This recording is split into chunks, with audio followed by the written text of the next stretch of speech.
क्योंकि वो भारतीय जनसंघ का स्वयंसेवक जो पिछले 78 सालों से सुबह की शाखा में रोज पढ़ता था और पढ़ाता था कि भाजपा की सरकार बनेगी तो पीओके वापस जीता जाएगा, नरेंद्र मोदी प्रधानमंत्री बनेंगे तो पीओके वापस लिया जाएगा। सीज फायर कर दी गई। अगर 3 दिन सीज फायर लेट होती, 3 दिन, तो पीओके हमारा होता। कैसे अमेरिका के राष्ट्रपति बार बार ये दावा कर रहे हैं कि उन्होंने भारत और पाकिस्तान के बीच सीज फायर कराया है? कैसे वो ये दावा कर रहे हैं कि मैंने व्यापार को रोकने की धमकी दी थी? कल पूरा देश उम्मीद कर रहा था कि प्रधानमंत्री जी अपने इस भाषण में जरूर बताएंगे, अमेरिका को भी 2 टूक सुनाएंगे। प्रधानमंत्री जी बताएंगे कि भारत का इतिहास रहा है कि कश्मीर के मामले में हो या पाकिस्तान से सुलटने के मसले पे हो, भारत ने हमेशा अपने दम पे सुलटा है पाकिस्तान को। कभी भी अमेरिका का हस्तक्षेप बर्दाश्त नहीं किया, किसी और देश का हस्तक्षेप बर्दाश्त नहीं किया।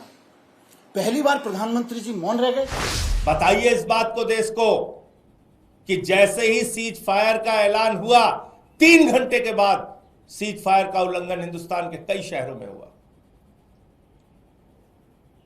कैसे सैन्य दुस्साहस दिखाया पाकिस्तान ने? जवाब दीजिए इसका। आपके गृह राज्य गुजरात के कच्छ में हमला हुआ और वहां के गृह मंत्री को आकर मीटिंग लेनी पड़ी आपातकाल में। अब सांसद संजय सिंह ने एक्स पर एक पोस्ट में मोदी जी से सवाल किया है कि कहां छिपे हैं। उन्होंने ट्रंप का एक वीडियो साझा करते हुए लिखा कि ट्रंप खुलेआम कह रहा है कि हमने सीज फायर के लिए व्यापार बंद करने की धमकी दी थी, जो भारत और 140 करोड़ भारतीयों का अपमान है। उन्होंने प्रधानमंत्री से पूछा कि किसके व्यापार के लिए उन्होंने भारत माता के स्वाभिमान और सम्मान से समझौता किया।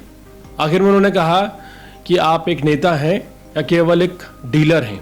आम आदमी पार्टी दिल्ली के प्रदेश संयोजक सौरभ भारद्वाज ने सीधे केंद्रीय गृह मंत्री अमित शाह पर निशाना साधा। उन्होंने कहा कि अगर पाकिस्तान के साथ सीज फायर 3 दिन के लिए टल गया होता तो पीओके भारत का हिस्सा होता। उन्होंने कहा कि भारतीय सेना ने जिस तरह से पराक्रम दिखाया और पाकिस्तान पर हमला किया, उससे वो डर गया था। उसने भारत को फोन किया, जिसके बाद भारत सरकार ने सीज फायर पर सहमति जता दी। उन्होंने केंद्रीय गृह मंत्री अमित शाह पर निशाना साधते हुए कहा कि आपने कहा कि आप पाकिस्तान से नहीं डरते हैं और उनसे पीओके वापस लेंगे।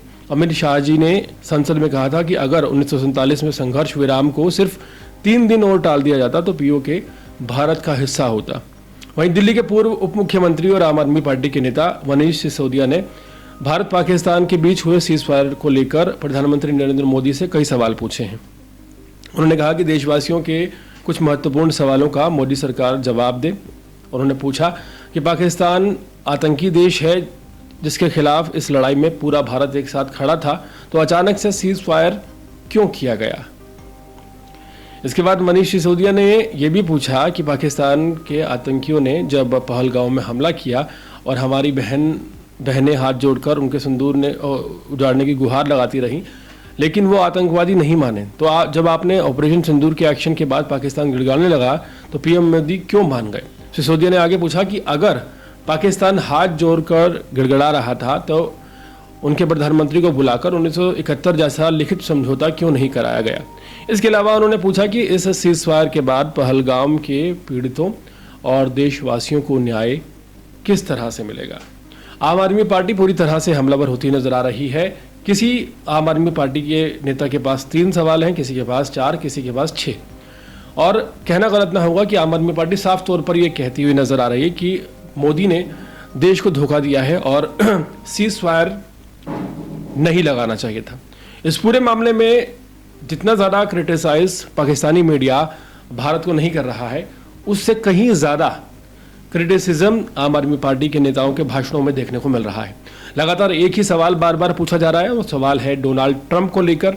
और दूसरा सवाल जो मुख्य रूप से है वो ये आम आदमी पार्टी पूछ रही है कि पीओके जो है उसे भारत में क्यों नहीं मिलाया गया।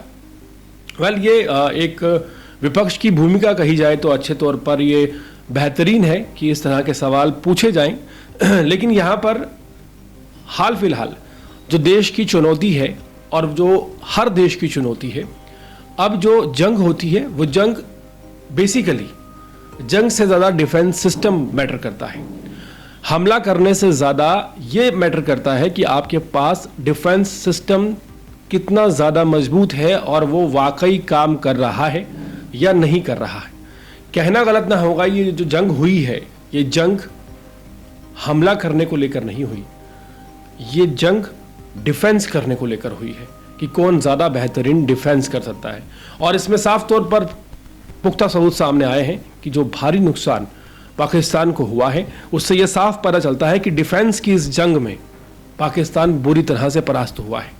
एक बात जो सीखने वाली है इस युद्ध में वो ये है कि अगर आने वाले समय पर आपके पास परमाणु हथियार हैं या नहीं हैं, उससे भी कहीं ज़्यादा कोई चीज़ मैटर करती है, तो वो ये मैटर करता है कि आपके पास डिफेंस सिस्टम कितना ज़्यादा मजबूत है। और दूसरी बात यह कि निशाने पाकिस्तान ने भी लगाए, हमला पाकिस्तान ने भी किया, हमला भारत ने भी किया, लेकिन भारत ने अचूक निशाने लगाए, पाकिस्तान ने हवा में फायर किया जो कहीं खेतों में जाकर गिरा। हालांकि क्षति हमारे देश को भी हुई है, लेकिन पूरे मामले पर राजनीति बरकरार है।